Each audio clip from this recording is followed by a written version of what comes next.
being able to choose the leader that's been in that seat that really gels with the company that we're working with and be able to help them move through the ambiguity and create clarity is huge. The way organizations hire leaders hasn't kept pace with how work has changed. In this episode, I'm joined by Amy Sulgrove, CEO of Executive Talent Group and my partner in launching Amplify Executive Search, setting the new standard in executive search. We talk about why traditional search models fall short and how leadership expectations are evolving, and why pairing executive search with coaching and onboarding support isn't a nice to have, it's essential. If you're thinking about the leaders that your organization needs next and how to set them up for success, this conversation will change how you think about executive search. This is The Courageous Choice, where leadership meets the future of work. Hi, and welcome to this episode of The Courageous Choice. I'm excited today because we've got Amy Sulgrove joining, and Amy and I have a new collaboration that we're really excited to share with others and talk about. But I also wanted to hear a lot about Amy's journey and what led her to this state. So Amy is the founder and CEO of Talent Executives Group. It's a national executive search firm dedicated to building lasting leadership teams and growth-focused organizations. She has more than 20 years of experience in C-suite and senior leadership recruitment, and she partners with companies to identify and place transformative executives. She has a background with Capital One Auto Finance, and she also runs a family of brands, including networking executives. So we'll hear a little bit about her vision and her entrepreneurial journey as we kick in today as well. So welcome, Amy. Thanks for being here. Thank you, Jamie. I'm excited to be here, and I'm super excited about the new partnership that we are launching. A little bit about myself. I grew up professionally inside corporate talent acquisition, as you mentioned. I sat at the table with executives who were trying to solve real world business problems and not just backfill a role. But over time, I kept seeing the same thing. Search firms who were smart and capable, but they were so transactional. And there wasn't really that strong partnership. Something that I'm very, very focused on, and people will always hear me talk about is relationships and communication. And so I launched Talent Executives Group because I wanted there to be a firm that really worked with the leadership team and was a part of the leadership team, somebody that could bring precision and cultural alignment to long-term success and not just fill a seat. And that's how we launched. I love your story. And I think that that's what I see in the most successful executives or entrepreneurs is they saw a problem and they just set out to solve it, right? And so there was like a driving purpose in that. One of the trends I'm hearing too is just that this human connection, this real kind of personal attention is going to be the differentiator, right? In the world of AI and all of the things that technology brings. And certainly we want to be powered by that, but not led by it, right? Absolutely. Yeah. Yes. I'm excited to talk a little bit more. So maybe share as you made that transition to going on your own. You know, you said your driving force was to really kind of solve that problem and be that partnership in the C-suite. What have been some learnings you've had on your journey? So some of the learnings are that traditional search is optimized really around speed and slate of candidates. It's not really been focused on the messy reality of onboarding and navigating the team dynamics, as well as building trust with the leadership team quickly. And so some of the things that we've realized is leadership, or I'm sorry, retained search, any search shouldn't stop at the final hire, right? So it shouldn't stop the day that the person is hired and then kind of just give them to the company to take off and start training. But there's a missing gap in there. So the first 90 days are so incredibly critical for that leader to get on board and be successful in their role. So that was really something that we realized was a real missing gap. It's it's true, right? And I when I was in house as a CHRO, I saw it many times, and we'd have new hire failure. And after investing in a search and getting people on board, and to have a failure in that first year or even sooner is like devastating, right? And it's certainly a distraction for any organization. It's really been, I think that your learnings and my learnings and our own experiences is kind of what led us to collaborate between our two organizations to launch Amplify Executive Search. And for the listeners who don't know what it is, maybe you can share a little bit about it. Sure, absolutely. So, Amplify Executive Search is really a combination of talent executives and gig talent collective. The way that we see this is it's for talent executives to continue their precision on the search. However, go at it from a different angle because Gig Talent Collective comes in with us at the beginning of the search to really understand the company, the culture, the transformation that they're looking for and really where they're headed. And then we come together as a team to really build that job description. It's people that have actually been in that hot seat before. So people that have the real world transformation experience, people that have been as part of the chapter of that book in the past and can see what could potentially could go wrong if it's not done a certain way. We come together and hire the person. We obviously we find the right talent and then as a collaboration, we add on that 90 days of leadership to really get them ingrained in the culture and, their next steps. So it's a win-win from the company side and for the hire that we bring on. It's really like a partnership made in heaven. I love it. By, integrating that 90 days of executive coaching and onboarding support, it really, increases that time to productivity for a leader as they assimilate. They can be really intentional during those 90 days and they're navigating, right? Like you go, I can tune into being a new executive and you go from like knowing how to do everything and feeling super competent to even if you're still like obviously knowledgeable in your whatever your profession is, you're new to an organization, you have to navigate things. You're wanting to really quickly build that assimilation into your team. And, to your point, like organizations have different levels of internal HR support and others who can really support that onboarding. And so to me, it really is a no-brainer. It should be just part of really services that search firms offer, I think, when they're actively being partners. It's amazing that this isn't the norm. So it's something that we look at as, a year down the road from now. How do we see this partnership? We see it as the default expectation. It shouldn't be the exception. This is something that every company should do. And it sets the organization up for success with their new hire. It sets the new hire up for success. And the 90 days, the first 90 days are so critical in any hire. And boy, it can be a really expensive miss, right? Not just financially, but in slowing down that next step of the company and where they're going. Yeah, I love it. And, it's really aligned with some kind of fundamental beliefs that I think we share around, in this new world of work, it's really about having the right people doing the right work, right? And so I was like, I could build a recruiting part, but that's not what gig talent is. Gig talent is more the agency for expert talent in the gig economy, people who have built their own businesses and are entrepreneurs doing transformation and things like that.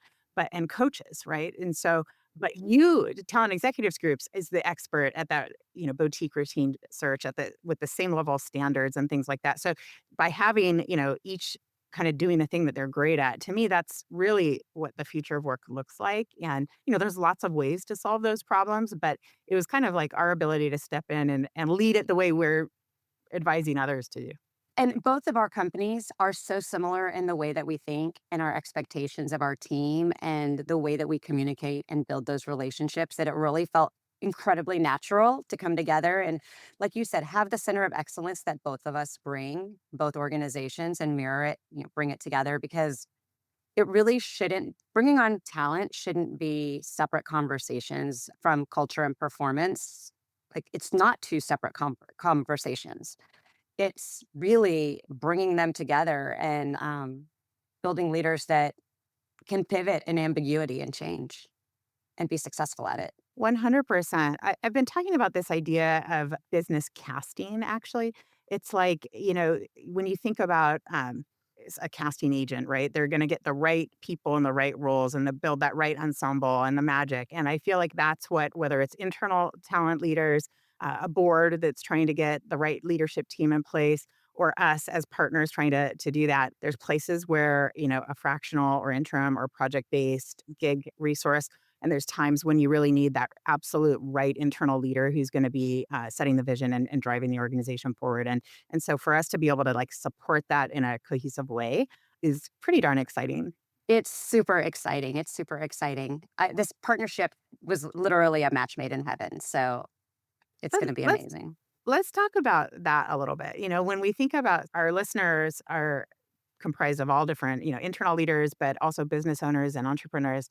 And we're both women-owned business, kind of, small emerging businesses that have I found us very values aligned. And, I know you and I both have pretty big visions, but share your experience from that first time kind of I reached out and we started having conversations. Because I think, it's easy to close down or be myopic when we're focused on something. And I felt like this just hit us at the right time, but it's been an interesting experience. I'd love to hear what it was like for you. It has been a really interesting experience, and it's amazing how quickly it kicked off. So, you reached out, and it was an amazing just reconnection. It had been many, many, many years since we had ever connected, and just really getting into our initial values, right? So, the people that we are to the core, it was more of a personal conversation at first, and realizing that we really gelled, and then understanding where we were in each other's in the business world, understanding the influence that we have with companies, with organizations, and with peers, understanding where we're looking to take our businesses. I think both of us were in a very similar situation in really trying to put our arms around something much larger. This particular partnership, it doesn't take away at all from what we've built. It really just adds to it. And the amazing thing is I don't think either of us felt like we have to keep anything close to the vest. It's one of those partnerships and discussions where we are looking at this as the holistic whole of the exciting thing that we're building. And we are 100% open to, not just open to, but committed to helping each other in our own businesses and build Amplify together as well. It's so true. On our last episode with my sister interviewing me, we talked a lot about flow. And we talked about when it's right, it flows. It doesn't mean it doesn't take work or anything like that. We talked about in the context of like personal relationships. We talked about it, about clients and even just about kind of where you're going. And to me, this just flowed the whole time. And it, it really was just indicative of, like you said, the values alignment. And I think that the opportunity to bring a greater solution to market, which is something that we've both been really focused on. I'd love for us to talk a little bit from your lens, since you have this incredible insight into different organizations. When you think about leadership capabilities that organizations are looking for right now, what do you see as highest in demand? It's a great question because things change, right? So as the economy changes, things change. But what I see right now is absolutely cross-functional influence. For a long time, things seemed very vertically aligned. People were excellent at one particular vertical, and they knew everything inside and out about that.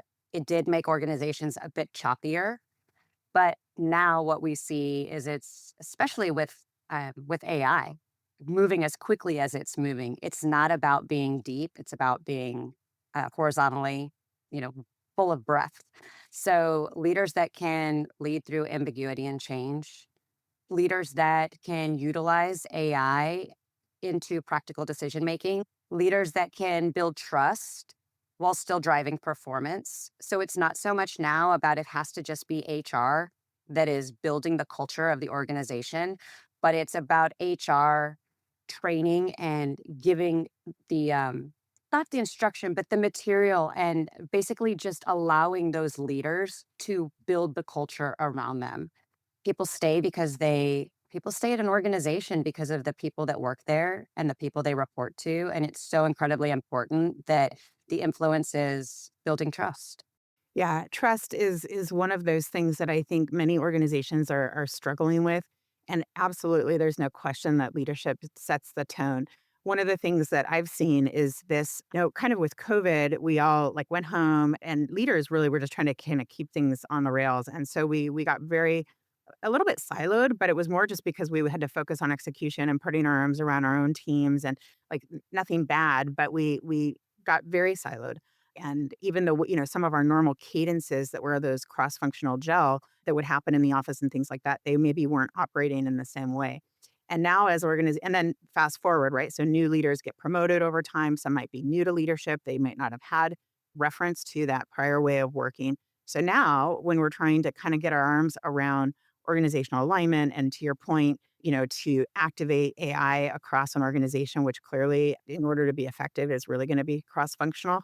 Leaders now need to develop that kind of enterprise, I call it an enterprise level view on leading and on talent and lots of different things. And that's new for some leaders. And it's so that's a shift that's happening. But I think it's critical because you can't actually affect the change needed at the pace needed if you're not working cross functionally. So I think that's a really critical point. Well, and bringing ambiguity into being able to, there is a lot of ambiguity out there, right? And AI is changing daily, but really having that ambiguity, but still creating clarity for others on your team, that's a skill that not everybody has. And it's a skill that a lot of times it takes somebody previously being in a seat like that to help others learn how to create that clarity for others. And so that's why it's so important to have this partnership with Gig Talent because Gig Talent has, what is it, 80 plus consultants that have been in that seat before. And so being able to choose the leader that's been in that seat that really gels with the company that we're working with and be able to help them move through the ambiguity and create clarity is huge. When you're looking and you guys are placing key leaders for your clients and you're trying to really kind of assess their ability to navigate that ambiguity, what are you looking for? Do you have any tips for people? Because I think everybody wants leaders who can do that. Everybody wants leaders that can do that. A lot of it is based on the questions that we ask, right? So it's not about a resume. You know, we have to have a resume, but we're not there's all too many search firms that are all about the resume and it's just about the numbers, right? Passing over X number of resumes and they check the box, but it's not about the resume. It's about the intimate time that you spend speaking with the potential candidate and really digging in. Anyone can write a resume these days, and AI definitely helps. Being able to ask those questions that if you haven't been in that seat in the past, sometimes you don't know to even ask those questions. The other piece of it is really understanding the company that we're recruiting for. So it's not just about the industry, it's not just about the position, but it's about the company culture, right? It's about the makeup of the team. What are you missing on the team from a culture perspective that you don't currently have? Because it takes all different kinds of minds to make a team work and kick off on all cylinders. So it's much more than just the resume. We haven't talked about this yet, but there was an idea that I was talking to a CIO, a sitting CIO with a e-tail organization, and she had this idea. She basically said, people out like she's a CIO, so her friends call her when they need advice, technology advice, or they need to hire someone, and she goes, we should formalize that because to your point, you've got AI helping write the resumes, you've got AI in many organizations like sourcing through all the applications, right? And so you've got this AI thing, and you don't even know what's real, right? And then if you layer on top of it an organization where, if I'm hiring a CIO, but I'm not a technical, that isn't my background, so I don't know exactly. You can kind of be spun by someone who can talk well and speak well, and they just have more jargon and knowledge than you do, and that can get people in trouble. And I've seen it really in any function. We've seen it where you have especially in fast growing organizations where they have a really brilliant core team that's helped them get to whatever level of success. Now they're going into Series A, Series B, Series C, and they might need different skills and levels of leadership.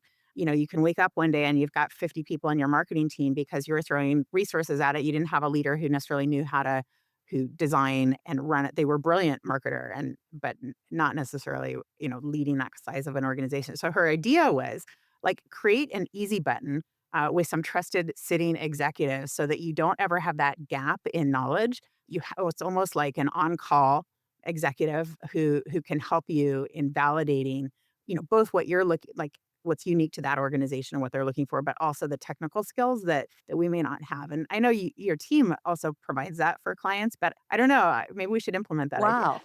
Wow, I think that Yeah, might have to be our next rendition, right? I I mean, know. that's amazing, especially for smaller organizations that might not have, the built out they might not be able to have a lifeline that they can call within their organization to jump on a call or to be in that meeting. But Some of those smaller organizations absolutely could use that. That's really interesting. I like that. Okay, so we're developing our roadmap live I on this. know. We're But I think developing it's a really roadmap while our podcast listeners are listening to us. 100%. Hey, you know what? I come from an abundance. We should all do this. But it's true, having that expertise and to your point, like not everybody has it or has the time to slow down to find it. So I think that, whether it's your recruiting team building it in or us, if you're using external partners, having an expectation that they can really get beyond not only the resume, but even just the smooth talking interview, because I think that level of validation is going to be critical as we move forward. I don't know if you heard this, but I think it's Amazon and some of the others that, when they're hiring engineers, they used to just do kind of testing remote. But now, because there's so many kind of ways to game the system with AI and those kinds of things, they actually fly people on site and they do like proctored exams to validate those skills. So I think we're moving into a whole new world where we got to think about these things different. We are moving into a whole new world. And honestly, a few years ago, I was working with a company who, interestingly enough, had a situation multiple times in which they were doing face to face Zoom interviews, and the candidate had an earpiece in and was getting, like, it would be a pause, and the candidate was getting fed the answers through the earpiece and would get hired and would eventually begin working for the company, and was evidently working for multiple companies at the same time through this situation that they were in. It was horrible. I mean, That complete is fraud. horrible. So It is a new world. I mean, that's just like I hate that, right? I hate that there's kind of bad actors, but so we'll come up with new systems, I think, to work around that. When you think about one truth that you wish more CEOs or boards understood about why executive placements succeed or fail, what do you think about one truth? I think that it's all about the fact, we talked about this a little bit earlier, I believe, but a hire doesn't end at start date, right? Like, the recruiting process does not end at start date. A new hire cannot be successful regardless of the experience that they've had in the past and what they bring to the table if they're not set up for success with the company that they move into. The first 90 days are so incredibly critical. So it's difficult to say that a candidate is not successful after they've passed all of the qualifications and been vetted by everybody. But if they don't have the support system once they begin their new role, that's something that companies really need to think through. Yeah. Yeah, I think that it's really interesting too because, organizations, I think of them as, they're systems, organizational systems, and new leaders are coming into an existing system and expected to just figure it out. And right now, those systems are going through such dramatic change on their own.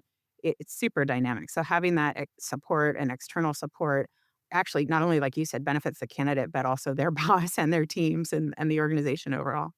Well, and it can be an extremely expensive miss, right?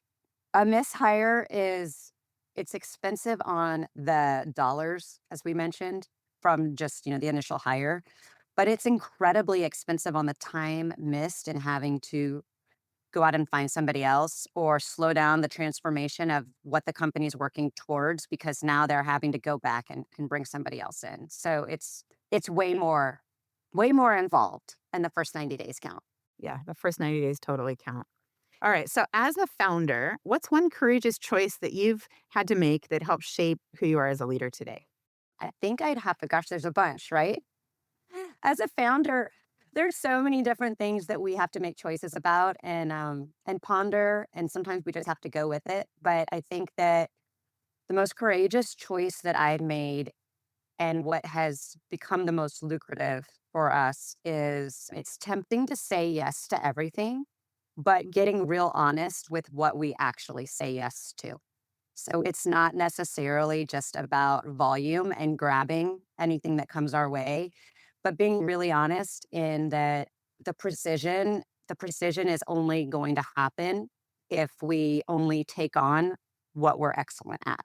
And that was really a choice. It's hard to say goodbye to dollars that could potentially be coming in, but it's also the right thing to do. It's totally the right thing to do. That is such great advice. I actually say that to a lot of consultants, right? Because when you first make that leap, many, we're nervous and you just kind of want whatever revenue is coming your way. And, you often learn the hard way where it's like, either I'm just not the right person, I shouldn't be doing this. So I'm not the best person to do this on behalf of the client. So it's not in alignment. Or you fill that space with things that are just kind of okay. And then you don't have capacity for the stuff you really want to do. Very, very powerful. I think I'm so excited and really grateful to be partnering with you and collaborating with you with our two organizations.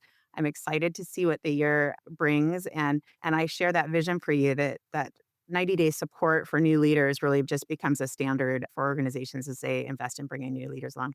Thank you so much, Amy, for being here today. I really appreciate it. And thank you, listeners. We look forward to seeing you on the next episode. Thank you, Jamie. I'm super excited for what this year is going to bring. Thank you so much. Leadership is shaped one courageous choice at a time. If this episode resonated, share it with someone who needs it, and follow the show to stay part of the conversation. To learn more about how we help leaders and organizations navigate what's next, visit Gig Talent. Welcome to the brave new world of work.